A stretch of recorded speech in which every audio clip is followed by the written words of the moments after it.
আসসালামু আলাইকুম। মেঘলাস ওয়ার্ল্ডে সবাইকে স্বাগতম করছি। আমি মেঘ, ঢাকা থেকে বলছি। কাছে এবং দূরে, দেশ এবং দেশের বাইরে যে যেখান থেকে আমার ভিডিওটি দেখছেন, আশা করছি সবাই আল্লাহর রহমতে খুব ভালো আছেন। আমরাও আলহামদুলিল্লাহ খুব ভালো আছি। তো এই যে সবসময়ের মতো আজকেও আরেকটি নতুন ভিডিও নিয়ে চলে আসলাম। আশা করছি প্রতিদিনের মতো আজকের ভিডিওটা আমার আপু ভাইয়া আঙ্কেল আন্টিদের কাছে খুব ভালো লাগবে। তো আজকে ভিডিওটা কিন্তু সকাল থেকে শুরু করেছি। তো সকাল বলতেও কিন্তু ভুল হবে, এটা 12টা বেজে গেছে ভিডিওটা। তো দুপুর দিককার ভিডিও, তো দুপুর সকাল দুইটার মাঝামাঝি দিকের ভিডিও। তো ঘুম থেকে উঠে একদম দেরি হয়ে গিয়েছে। তো 11:30টার দিকে ঘুম থেকে উঠেছি, তারপর উঠছিলাম না। সিয়ার পাপা অনেক ডাকাডাকি করার পরে তারপর উঠেছি। উঠে কোনো রকম ফ্রেশ হয়ে বের হয়ে পড়েছি, রেডি হয়ে। তো আমার আপু ভাইয়া আঙ্কেল আন্টি সবাই তো ভাবতেছেন যে কোথায় যাচ্ছি আমি। তো আমি বলেই ফেলি যে আমি কোথায় যাচ্ছি। আজকে হচ্ছে আমরা মুভি দেখতে যাচ্ছিলাম, বরবাদ ছবি দেখতে যাচ্ছিলাম। তো ঈদের দিন থেকে কিন্তু আমাদের এখানে মুভিটা চলছিল। তো আমরা কিন্তু আর দেখার সুযোগ পাইনি, কারণ এতটা ভিড় ছিল আর টিকিট পাওয়া যাচ্ছিল না। সবাই অগ্রিম টিকিট কেটে নিয়েছে। তো 2 দিন ঘোরার পর সিয়ার পাপা একটা টিকিট ম্যানেজ করতে পেরেছিল, মানে 2টা টিকিট আমাদের জন্য। তো আগের দিন টিকিট কেটে এসেছিল, তারপরে আমাদের 12টা শো ছিল। তো 12টায় আমাদের মুভি শুরু হয়ে যাবে। তারপর আমরা কিন্তু বাসা থেকে লেট করে ফেলেছি, 11:30টা বেজে গেছে উঠতে উঠতে। তো আমরা হলে ঢুকতে ঢুকতে আমাদের প্রায় 12টা 5 বেজে গেছে। তো আমাদের কপালটা এতটাই ভালো ছিল যে ছবিটা তখন শুরু হয়নি, ছবিটা কিন্তু তখন অন করেনি। তো এই যে অনেকে কিন্তু চিনতে পেরেছেন যে এটা কোন হল। এটা শ্যামল স্কোয়ারের নিচতলায়। তো সেখানেই মুভি দেখতে আসছিলাম, কারণ এটা আমাদের বাসা থেকে একদম কাছে, খুবই কাছে বলা যায়, 10 থেকে 12 মিনিটের রাস্তা। তো ভিতরে ঢুকতেই দেখলাম অনেকে ফটোশ্যুট করছিল এখানে বরবাদের পোস্টারের সাথে। তো তারা হয়তো এখন মাত্র টিকিট কেটেছে, তো সেই টিকিটগুলো নিয়ে ছবি তুলছিল। আর এই যে কথা বলতে বলতে কিন্তু ভিতরে চলে এসেছিলাম। তো সবাই তো জানেন যে হলের মধ্যে ক্যামেরা অন রাখা যাবে না, তো তারপর আমি কিন্তু একটু অন করেছিলাম।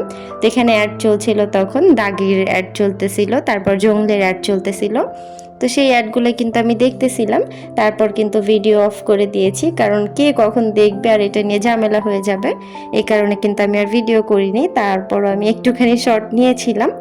তো এর মাঝে কিন্তু ছবিটা দেখে নিয়েছি। ছবিটা কিন্তু একদম দুর্দান্ত ছিল, আমার কাছে তো বেশ ভালো লেগেছে। যারা যারা দেখেছো বরবাদ তারা কিন্তু জানাতে পারো, আর যারা দেখোনি তারা দেখে নিবে। তো এই যে মুভি শেষ করার পর কিন্তু বের হয়েছি।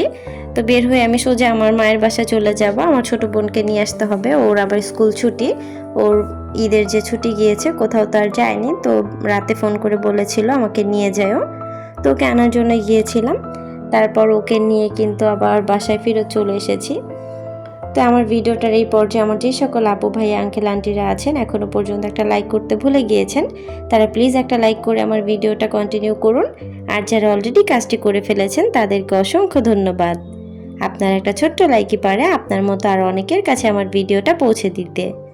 আর যারা আজকে প্রথম আমার চ্যানেলটি ভিজিট করছেন, আমার ভিডিওর কোনো অংশে যদি আপনার কাছে ভালো লেগে যায়, আপনি চাইলে আমার চ্যানেলটাকে সাবস্ক্রাইব করে নিতে পারেন। আর পাশে থাকা বেল আইকনটা প্রেস করে দিতে পারেন। এতে করে আমি যখনই ভিডিও ছাড়বো আপনার কাছে নোটিফিকেশন পৌঁছে যাবে। আর আপনি যদি চান আপনার সময় এবং সুযোগ মতো ভিডিওটা দেখে নিতে পারবেন। তো এই যে ওই বাসা থেকে কিন্তু আস্তে আস্তে প্রায় সন্ধ্যা হয়ে গিয়েছিল। তো তারপর এসে আর কোনো ঝামেলা করিনি। বাসায় ডিম ছিল, তো আলুর ডাল রান্না করছিলাম। এটাকে তো আমরা আলুর ডালই বলি, কে কী বলো সেটা একটু জানা বাবুরা।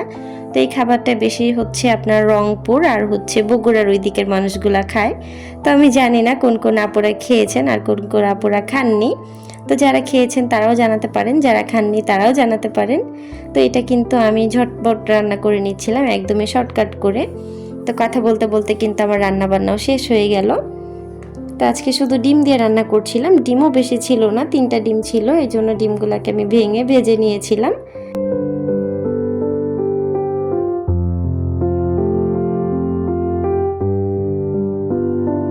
তো এই যে আমি রান্না করতে গেলে কিন্তু দেখা যায় পাতিলের সব জায়গায় তরকারির ঝোল লেগে যায়। এটা কেন হয় আমি জানি না। তো আমি কিন্তু খাবারগুলো বাটিতে নিয়ে নিচ্ছিলাম। তারপরে এই যে রুমে চলে এসেছি, খাবার খেয়ে নিব। তো আজকের ভিডিওটা এই পর্যন্তই। সবার সুস্বাস্থ্য কামনা করে আজকের ভিডিওটা এখানেই শেষ করছি। সবাই ভালো থাকবেন, সুস্থ থাকবেন। আল্লাহ হাফেজ, আসসালামু আলাইকুম। আর যারা এখনও পর্যন্ত আমার ভিডিওটির সাথে আছেন সবাইকে অসংখ্য ধন্যবাদ।